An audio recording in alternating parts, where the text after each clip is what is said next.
રામ, જય શ્રી કૃષ્ણ, જય વસરા. જઠાણે વાગે ગોળ 1:30 અને કામકાજમાંથી લગભગમાંથી પરવારે ગાન. હું તમને કહેતી હતી ને કે આપણે હે ને મેથી પાક કરવાની ટ્રાય કરવી. આપણે આવડતો નહીં, કોઈ દી કર્યો ને જ નહીં, પણ આજ છે ને પહેલી વાર કરવાનો છે.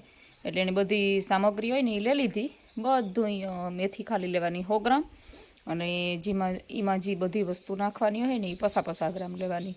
અને ઘી જોઈએ 250 ગ્રામ. માપ પ્રમાણે મેં પણ વિડીયો જોવે ને બનાવવા, એટલે માપની ખબર હોય ને. અગર આપણે બીજું કરતા હોય ને તો ખબર ન પડે બહુ. સણાનો જાડો લોટ, એટલે સણાની દાળ આપણે ઘેર ઘંટીમાં દરવી જ પડે તો જ જાડો લોટ થાય ને. ઓલો હોય ને એ આસો લોટ હોય, ઝીણો લોટ હોય.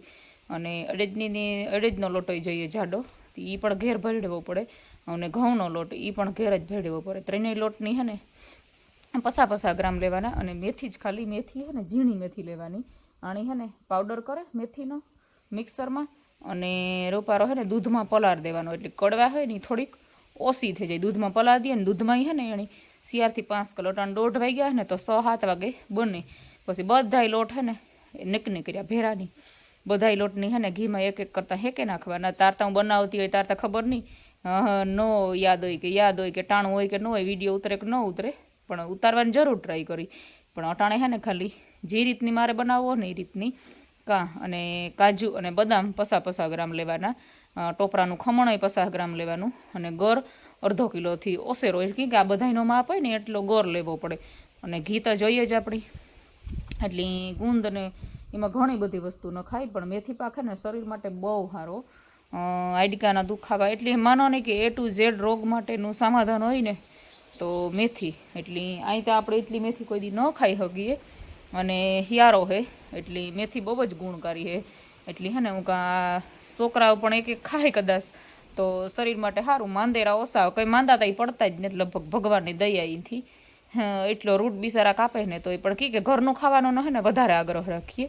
બહારનું 1% નથી લેવતા. કદાચ આ છોકરા હે મન થાય તો ખાઈ ખરી. હું કંઈ નહીં, તો આપણી નાના હતા તો ખાતા, અને ટાયા હતી મન થાય કારક, પણ લેવતા ને તો ઓછું લેવીએ.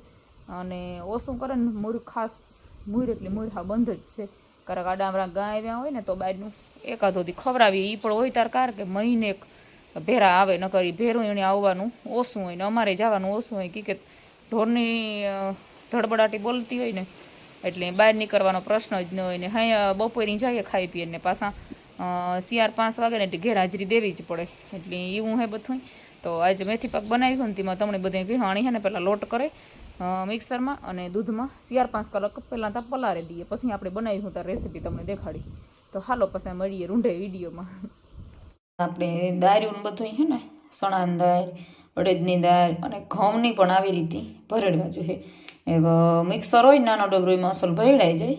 આ મેં હે ને નાના ડબરામાં જ કર્યું. આણી હે ને દૂધ નાખ્યું અને મેથીને ત્યાં પલાળવી. અટાણે વાગે 4:30-4:45 જેવું થઈ ગયું. અને આપણી મેથી પાક જે મેથી ભૂકો કરીને દૂધમાં પલાળવા મૂકી હતી એ અસલ પલળી ગઈ. હજી તો 2 કલાક પલાળવી પડે, પણ મેં 1:30 વાગે પલાળવા મૂકી દીધી. 4:30-4:45 જેવું થયું મારે. પછી જાજી ઘડીમાં તો ટાયા આવી, એટલે તારમેળ ન આવે. તે બધું તમને દેખાડી દા.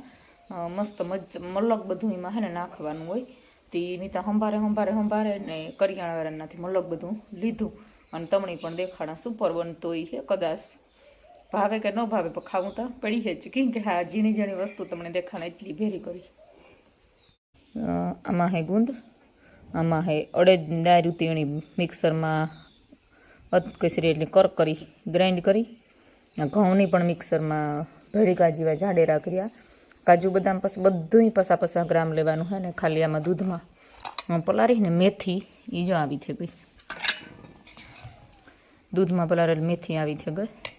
અને કોપરાનું ખમણ 50 ગ્રામ નાખવાનું હે, વધારે માપ કરેલું કાઢી નાખી. આમાં ચણાની દાળની 50 ગ્રામ ભૂકો કરી લીધી. કાજુ ને બદામ છે, દ્રાક્ષ ન નખાય. આમાં હુંઈટ છે મારે, અને ગુંદ છે ને એ આમાં હું રાખા જ. હુંઈટ શામાં નાખવા હાટું તો હોય જ, ઘેર ભરેલી છે રૂપારી દરેલ. અને આમાં આપણે મસ્ત મજાનું ઘી બાજુમાં જો, એટલે આમાં ઘી 250 જેટલું જોશે ને ગોળ જોશે. સુપરનું તાજું ઘી છે. બધું તૈયાર કરે ને બેસી ગઈ. આણી કાજુ ને બદામની રોસ્ટ કરી લેવાના, એટલે કે ઘીમાં થોડા અધકેસરા હેકે, અને પછી મિક્સરમાં ભૂકો કરે અને પછી મિક્સ કરવાનું છે. અને ગુંદની તરવાનો છે. અને આમાં છે કાટલું, મેન વસ્તુ કાટલું બહુ સુપર બનતું છે કદાચ. અને આ કોરમી છે ને તૈયાર કરી લીધી બકડી, અને આ રૂપારો ધીરો ધીરો તાપ કર્યો, અને એ તવે થલે અને બનાવવા બેસે જાય ને તમને પણ દેખાડા.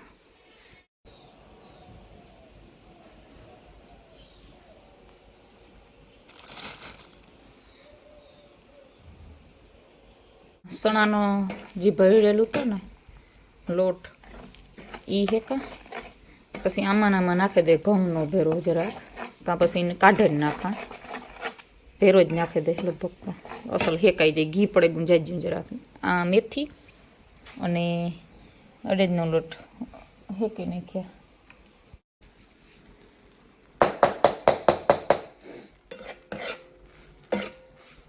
તવાળો ફૂલ લાગે, તાપ ધીરો હોય ને એ પોહાય, પણ ધીરો થાય ને જાડું બર્તન નાખ્યું એટલે આંખું બુરાઈ ગયું. અસલ લોટ હેકાઈ જાય ને ઘીમાં પાછા નકનકર્યા હેકવા પડે, અમુક લોટને વધારે અમુકને ઓછા.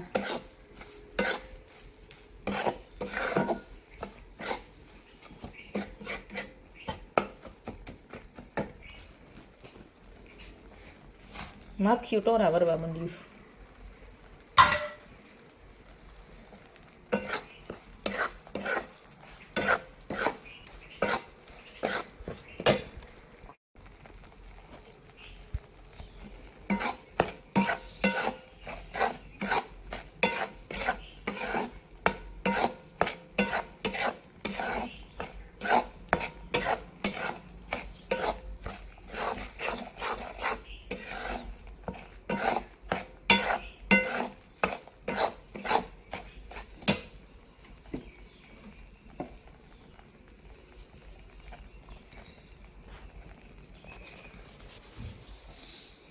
હેકે અને ઘીમાં એકદમ, અને બધું આમાં મિક્સ કરતી જા. એવા કાજુ બદામ છે ને એની પણ ઘીમાં હેકે નાખ્યા, આમાં હે કાટલું એની મિક્સ કરી નાખી, એની કંઈ હેકવા બેકવાનું હોય નહીં. મીઠનો પાવડર એની સારવાનો હોય, આમાં જરાક ગોર કાઢેલા, અને બધું એટલે બધું પેલા અસલનું હેકે લઈએ.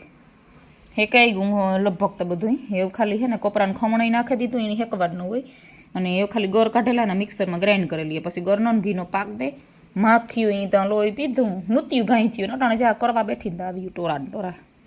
હાલો એવામાં હે ને ગરને ઘીનો પાક કરી નાખા. ગરની હે ને ઉગરાવવાનું જ છે ખાલી, બહુ કડક નથી કરવાનું, નકર પછી ઢેફલિયું નહીં પડે ને હાવ ખાખડા જેવું થઈ જાય.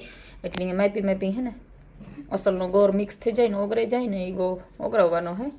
ઈમાનીમાં પાછો કરી નાખા બધા, એમાં જે હેક્યું ને ઈમાનીમાં બધો મસાલો મિક્સ કરી લીધો હોય. હૂંચ નાખવાની છે ને કાજુ બદામનો ભૂકો નાખવાનો હોય, અને બસ બે જ વસ્તુ નાખવાની છે, અને પછી સુપરનો બની જાય. મારો આજે છે ને સ્ટેન્ડ, એમાં મારું સેટિંગ નથી આવતું, નકર સ્ટેન્ડ રાખ્યું હોત ને સુપર વિડીયો બનત. હાથથી કરતી જાય ને બનાવતી જાય.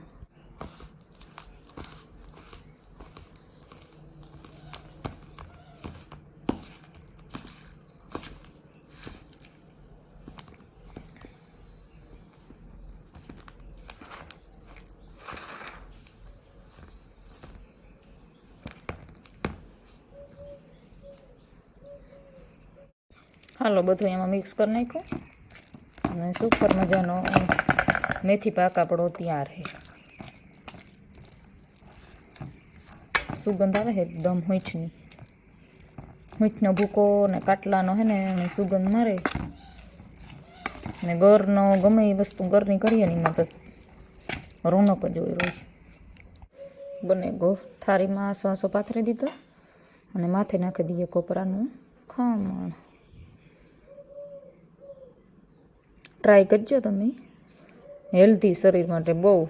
આપણે ગરગીનું સૂરમું ખાતા હોય તો ઉઠે ના, હું આપણે હિયારામાં ખવાય બધું, ગરમ વસ્તુ આવે એટલે.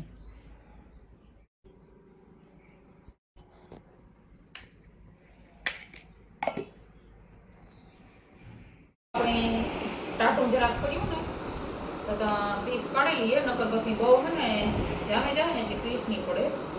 એકદમ સોફ્ટ ને મુલાયમ પેટને, અને ઘી જો બધું વધારાનું કોઈ આવે. આપણે તો પહેલી વાર કર્યો, પણ મને થાય કે ટેસ્ટી જ છે. એટલી બધી વસ્તુ નાખીને જે એ બધી ગુણવારી ને અસર હતી, એટલે આપણે સારો જ બની હોય છે. અને આપણે બનાવ્યા જ પહેલી વાર મેથી પાક, રગડી થઈ.